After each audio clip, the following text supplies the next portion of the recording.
Assalamualaikum warahmatullahi wabarakatuh. Saya Seka Anggita Maulidina dari semester 2C, Fakultas Hukum Universitas Surya Kencana. Di sini saya akan menjelaskan tentang sumber hukum pidana. Sumber hukum pidana terdiri dari 1. KUHP mulai berlaku pada tanggal 1 Januari 1918. 2. Peraturan-peraturan lain di luar KUHP seperti Undang-Undang Tindak Pidana Narkotika, Undang-Undang Tindak Pidana Korupsi, dan lainnya. 3. Memori penjelasan KUHP. 4. Hukum pidana adat atau hukum pidana tidak tertulis.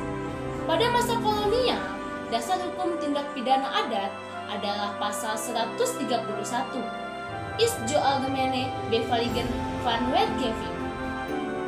Dan dewasa ini didasarkan pada Undang-Undang Nomor 1 Darurat tahun 1951, Pasal 5 Ayat 3 Sub B.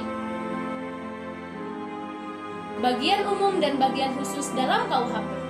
Menurut jenisnya, pembagian Kitab Undang-Undang Hukum Pidana, ketentuan-ketentuan pidana dibagi menjadi 2 bagian, yaitu yang pertama, ketentuan hukum pidana yang bersifat umum, yang berlaku untuk seluruh lapangan hukum pidana, baik yang terdapat dalam KUHP maupun yang terdapat di luar KUHP, kecuali kalau ditentukan lain. Ketentuan ini dalam KUHP terdapat dalam buku 1, pasal 1 sampai 103. Inilah yang disebut bagian umum, Algemeen Deel, atau Algemene Deel, atau Parti General.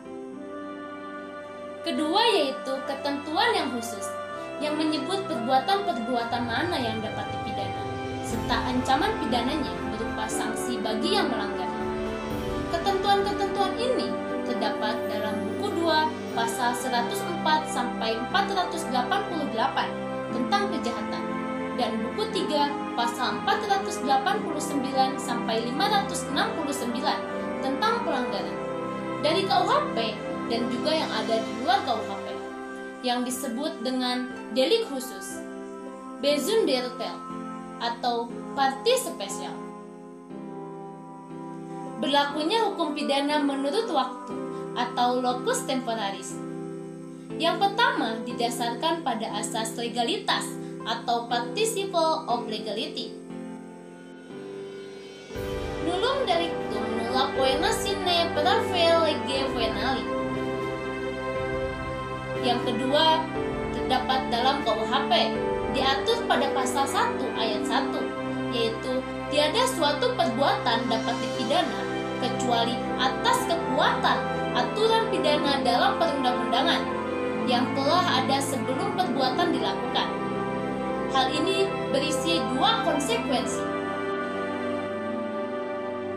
2 konsekuensi tersebut yaitu yang pertama, adanya tindak pidana yang harus dirumuskan terlebih dahulu dalam rumusan undang-undang, terdiri dari tindak pidana yang tidak diatur dalam KUHP, tidak dapat dipidana atau dihukum.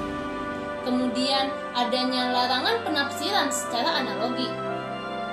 Yang kedua, peraturan harus ada sebelum terjadi tindak pidana, yakni tidak boleh berlaku surut atau retroaktif. Harus menjamin individu dari kesewenang-wenangan penguasa. Sanksi pidana merupakan paksaan atau dual. Berlakunya hukum pidana menurut tempat atau locus delicti, yang terdiri dari 1. Daratan negara. 2. Perairan atau laut teritorial yang ditetapkan oleh hukum internasional atau HI, yang jaraknya 200 mil dari surut air laut.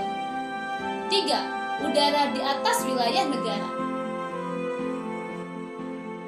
Berdasarkan hal tersebut, berlakunya beberapa asas, yaitu yang pertama, asas teritorial. Pasal 2 KUHP yang berbunyi aturan pidana dalam Undang-Undang Indonesia berlaku bagi setiap orang yang melakukan sesuatu tindak pidana di wilayah Indonesia. Asas personal atau asas nasional aktif. Pasal 5 KUHP. Asas ini mengatakan bahwa peraturan hukum pidana Indonesia berlaku bagi setiap warga negara Indonesia yang melakukan tindak pidana baik dalam negeri maupun luar negeri. 3. Asas perlindungan atau asas nasional pasif terdapat dalam pasal 4 dan pasal 7.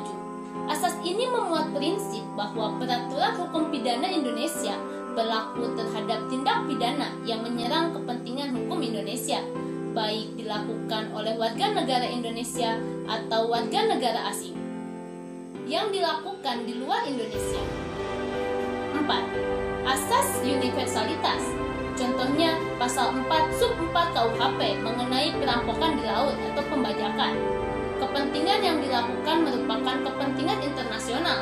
Asas ini disebut Der Weltrechtsplicht, yaitu asas mengenai penyelenggaraan hukum dunia atau Widerrechtsschutz. 5. Asas ekstradisi atau asas penyerahan adalah bantuan hukum yang bersifat internasional. Dengan bantuan ini, maka negara asing yang merasa berhak untuk menuntut seseorang yang berada di negara kita dapat melakukan hak itu. Demikian juga sebaliknya. Untuk dapat menyerahkan seorang penjahat ke negara asalnya atau negara lain, haruslah ada persetujuan aturan negara-negara yang bersangkutan, dan selain itu harus ada undang-undang yang mengaturnya. Itulah penjelasan mengenai sumber hukum pidana. Oke, mungkin cukup sekian. Terima kasih banyak. Wassalamualaikum warahmatullahi wabarakatuh.